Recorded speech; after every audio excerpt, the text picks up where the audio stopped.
Okay, let's get to work.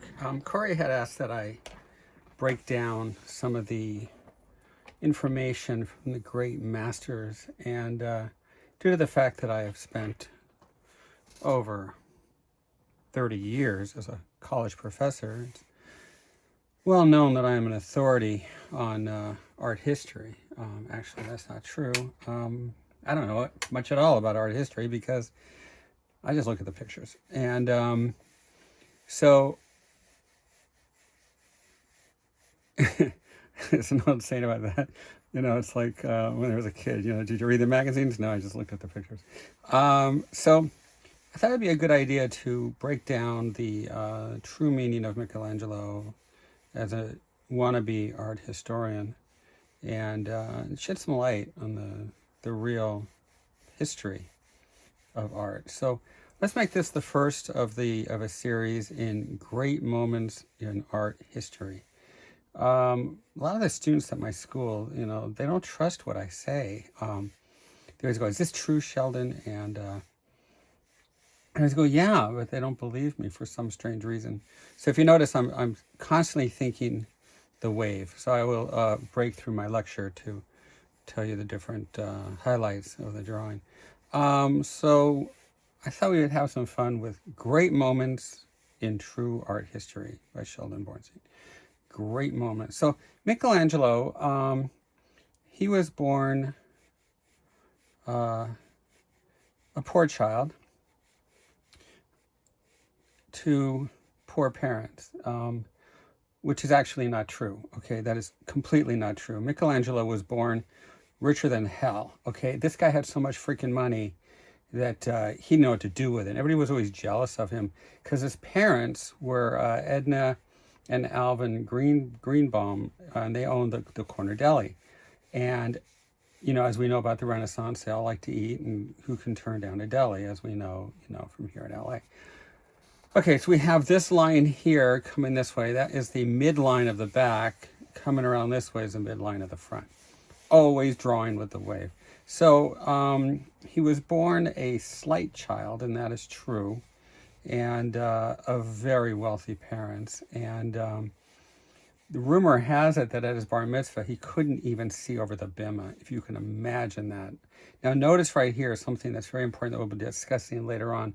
Notice the deformed size or the small size or of the winky. Okay, so winky is a technical term for the third knee. So as we know that women have two knees, they have a right knee and a left knee, but men typically will have a third knee. So they'll have a right knee, a left knee, and a wee knee.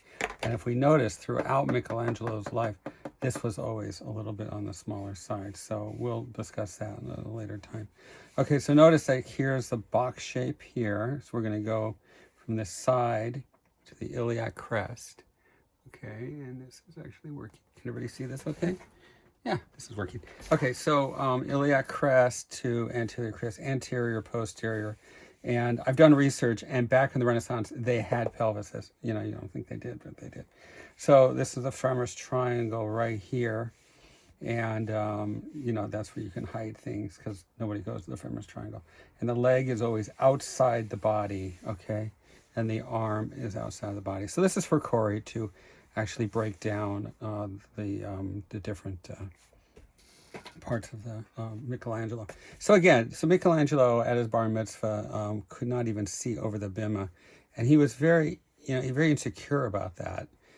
His parents actually wanted to name him Moses, but the problem with naming him Moses, that name had already been taken by the rapper who lived on the block over, and he was really popular because rap was really popular back then. And so instead of naming him Moses, they named him Michelangelo, and it was a good thing because it just sounds good. It's like great master Moses. It just doesn't work. Great rapper Moses, that works, but the great master figure drawing Moses, it doesn't work. Michelangelo is a good, it's a good name. Trust me. I have been an artist my whole life. My name is Sheldon. That's like the accountant on the corner or a lawyer, We don't sit there and say, I'm going to go visit to the master drawings of Sheldon. You're like, I'm going to go see my accountant named Sheldon. Or, we're going to have a dinosaur named Sheldon or a turtle. So it really hindered my career. But it didn't hinder Michelangelo's because his parents, being Jewish, were really smart. And they named him Michelangelo. So Michelangelo Greenberg, but nobody knew his real last name, so it was okay.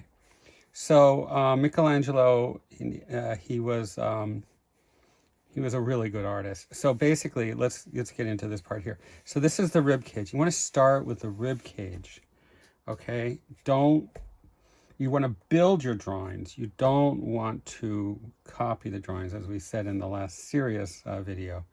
And so we want to build them. So we start with the rib cage, as Michael did, and then we build out. Okay, so Michael, he after his bar mitzvah, he had a growth spurt, as many Jewish kids do, and he got pretty big. And but some parts didn't, and that's the sad part. So the third knee just didn't happen for Mike, and I think he made up for that by drawing like the most sculpting the David, which was just such incredible anatomy, and then leaving the Winky small. I don't know. We have to go back and talk to him. So that was Mike. And let's see. So he had to kind of overcompensate for his smaller areas, and so he went into sports. And one of the sport that he really liked the most was football. And I think the thing that he liked the most about football was the fact that you could bend over. There was question about his sexual preference, and I think it was proof in the sport that he chose, because he played center and he got to bend over. I don't know, it's a sport thing. I never got into it. Now notice something's going to happen here. This line is going to go this way. It's going to come all the way down here. See that? And then it's going to bounce over. So we have to put another curve here. So these curves are in specific places for reasons. So we're going to come down here, and we're going to come back over here, and that's going to be another curve for his tummy. And then we're going to come here to Popo land. So this is woohoo and this is Popo, and those are clinical terms. Considering clinical terms and anatomy, there was always a lot of competition between Michelangelo and Leonardo da Vinci. And but Leo was the first one to dig up, the graves and to actually cut up the bodies. So it was good because, the Greenbergs, they wanted to have people come to the restaurant and return. And when people came to Leo's house for dinner, they would show up for dinner and they never were seen again. And that was because, Leo would cut them up and study their parts. But Michelangelo did well with the anatomy. I think he did good. So getting back to the sports, the quarterback's name was Toulouse-Lautrec. He was a good artist at the time. And you guys are probably out there going, no, wrong time. No, it was time. And but Michelangelo liked him because he was always bending down, and he liked to be able to hike the ball to a guy named Toulouse because he was too loose. Unlike Leonardo, who was dating Mona, and Mona was not too loose. She was a nice girl. But Toulouse-Lautrec was too loose, and Mike liked that. And he also liked the idea that he was able to show the low-hanging fruit of these when the center bends over to hike the ball. Okay, so now what we're seeing here is we've got these shapes, right? Notice this stops here and this stops here. And that's really important. If you put them in the same place, that term for that is called tweening. And tweening goes all the way back to the animation studios of the Renaissance. And there we go there, because as you know, animation started back in the Renaissance. Okay, so these are all cross contours. We're drawing all the way around. We're only touching down where it turns, okay? Now, if you see this line right here, this will destroy your drawing, because if you follow this line, it'll just go off into nowhere land. And but if we take and we turn it in just that little bit, then it will come around. And that's where you'll get destroyed with your portfolios. There's a great story that they tell in the Renaissance about the astronauts, because they had astronauts back in the Renaissance. The astronauts, so there was these two astronauts, a young astronaut and a young astronaut, and they were in the capsule, and they were, going around the Earth, because that's what astronauts do. And the young astronaut had his face smashed against the window, and the old astronaut was like, what are you doing? Come on, we got stuff to do. And he goes, they're shooting at us. And the old astronaut goes, what are you talking about? We're in outer space. How could they shoot? Besides, in the Renaissance, what were they going to do? Use like just a little old gun or something, And the old astronaut looks out the window, and he notices that there are these lines just shooting past the capsule, as it was, revolving around the world, And he looks out and he turns to the young guy and he says, no, they're not shooting at us. We're just flying over Los Angeles. Those are a lot of bad drawings, okay? So every one of these lines has to come around and connect into a form, a shape and then a form. But if you were to stay with this would keep going, and it would end up in outer space somewhere. And that would be a real problem, because then the drawings fall apart. And it was tough back then. The Pope was pretty much buying all the artwork, and he got all the great artists. And, it kind of sucked. All right, so getting back to football and good old Michelangelo, he really liked playing football because, you can get hugged a lot, and so like, he would bend over, which Toulouse really liked, and Michelangelo was, flattering everybody, making up for, not so low-hanging fruit. And so what would happen is they would say hike, and then, Mike would throw the ball to Toulouse through his legs, which he liked. And every now and then Toulouse would put his hand, under the popo of Michael, and Michael liked that even more. So there was a question about his preference, but hell, nobody cared back then. Everybody was like, we all accepted everything, and it was always great. But what he did like was the hugging that took place, and the gentleman on the other side would then run and hug you, and Michael just loved that. So that was good. But what I love is when you get down here to the bottom of the rectus abdominis, and you have the anterior iliac crest with a straight line. Put a straight line here, okay? Michelangelo's not going to care if you put in something straight. Everybody got along. Okay, so we're going to go like that, and then this is going to come down to his little third knee there. Yeah, I guess it was kind of cute. Here we go. And there you go. So it's coming down like that. So this is the borderline between the torso and the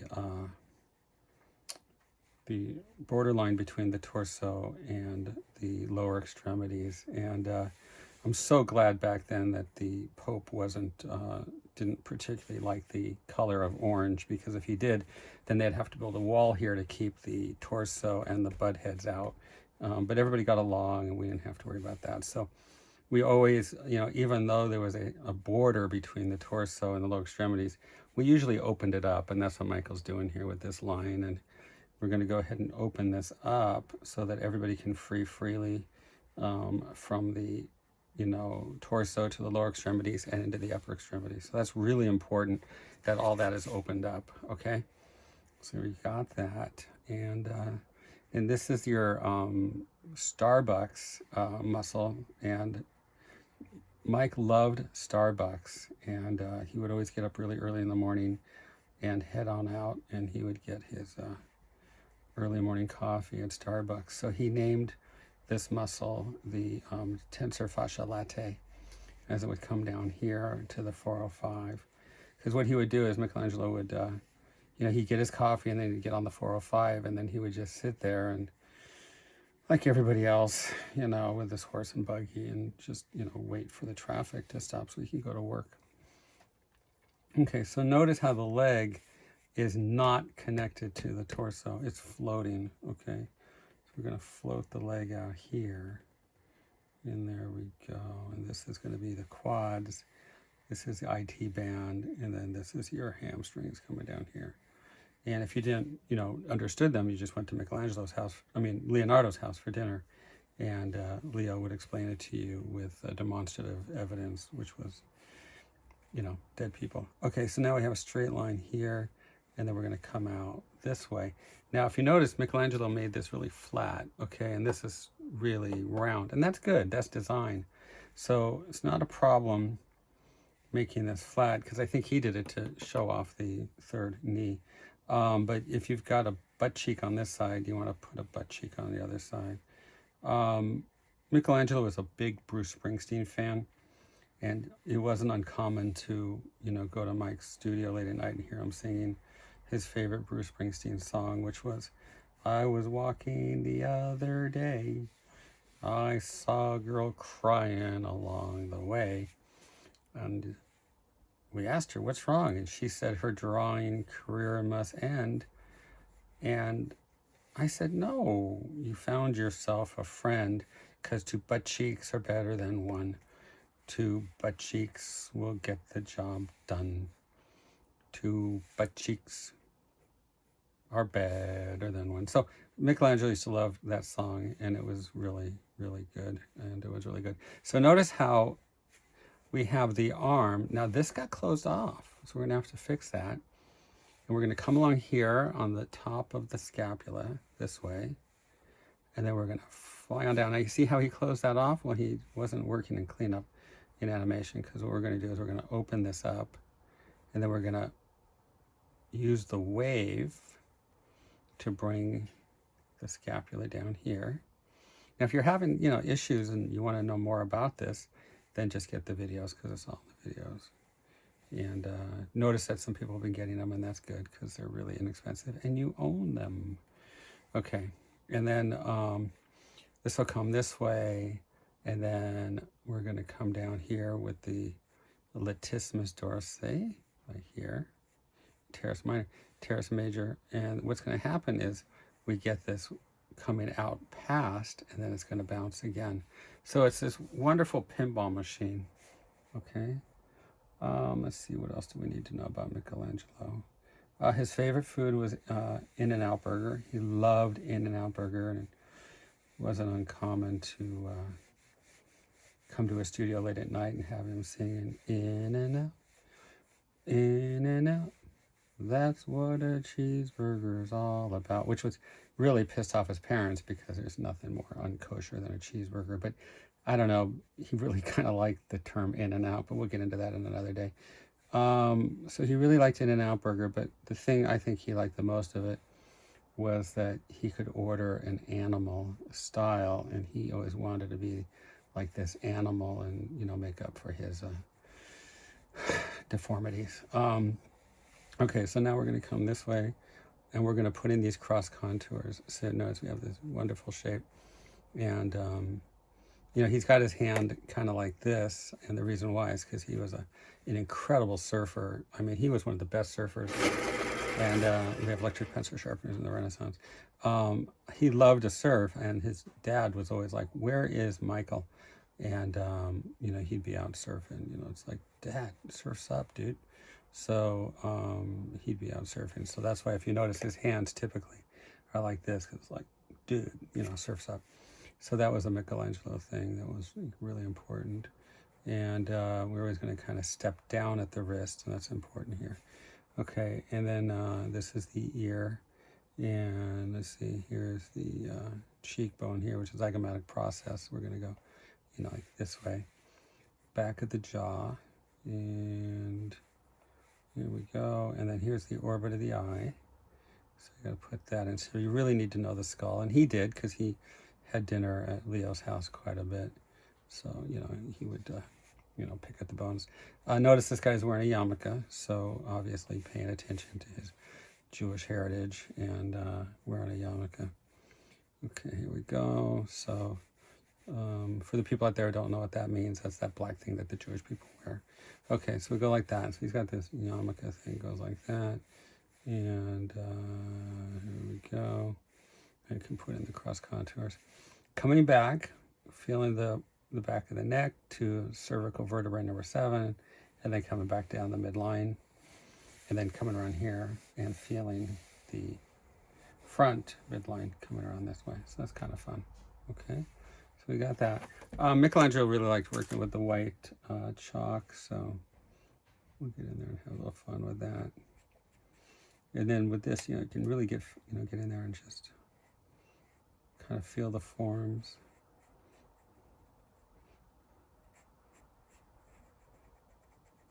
He liked you working with the silver point, and silver was important because people used to make fun of him for being, the rich kid from the corner, that he was rich because they owned the deli.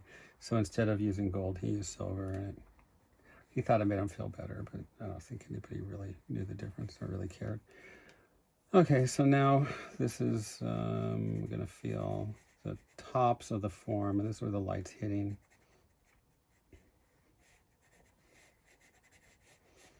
They would use models just for a guide, and the problem with Michelangelo being so social with the models, he would spend too much time, with them and not get the job done. So what they did is they let him draw the model for a certain amount of time, and then he had to draw it all out of his head, which was fine because he was really talented. Michelangelo's training, yeah. There was a guy named Caravaggio who used to love to go and frequent the deli, and they even named a sandwich after him, the Caravaggio, which was pastrami with roast beef and turkey with Russian dressing and tomato. And he really liked the steak fries, which pissed off Michelangelo because Michelangelo thought he was making fun of him because the fries were thick, and Michelangelo thought he was making fun of him. But, it was training back then, and the parents said that they would, give him the free, black and white cookie if he would, teach their son, Michelangelo. So that's how Mike got his training. So now we're bouncing from here to here to here, and we're skiing. We're just going boom, boom, boom, boom, okay? So that's important. So this is going to be kind of off in the distance, It's like, you see right there, it's not getting any light. So we got that. Let's see, what other questions do you guys have about Michelangelo?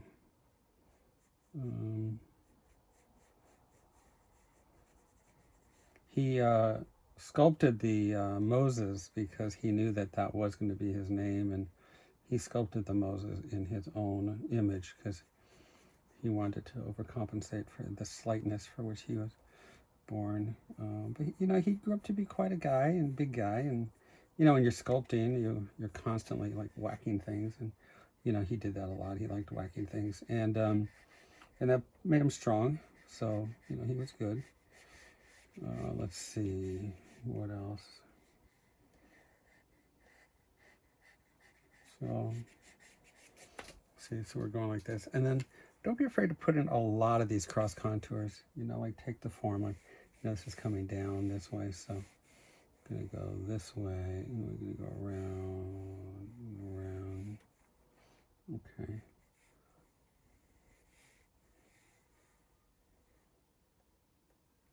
This was from a show at the Getty, and I just loved it. And I just sat there and just drew and drew and drew. It was so fun. And, to sit there and look at the original drawings of Michelangelo, you learn so much. And you get to see the lay-in. I hope from the lectures that we're doing that you realize that the lay-in is really what's important. It's all about the process. Okay? Draw through. Always draw through. Before I retired, students were asking, do you always draw through? And I said, yeah, if you want to work. If you want to be employed, you do. So like that.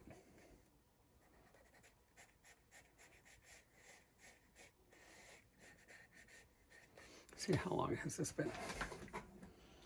24 minutes. It's pretty good. Okay, so this is the top of the external oblique, otherwise known as the love handles. Okay, we go here. And you can use this to guide the eye back. So if we're coming down this way, then you can guide the eye back like that.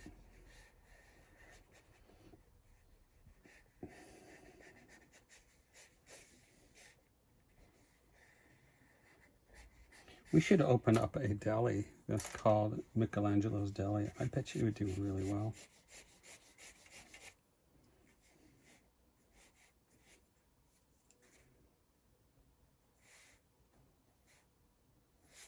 Okay. So this is the real story of Michelangelo, son of Edna and Alvin Greenberg.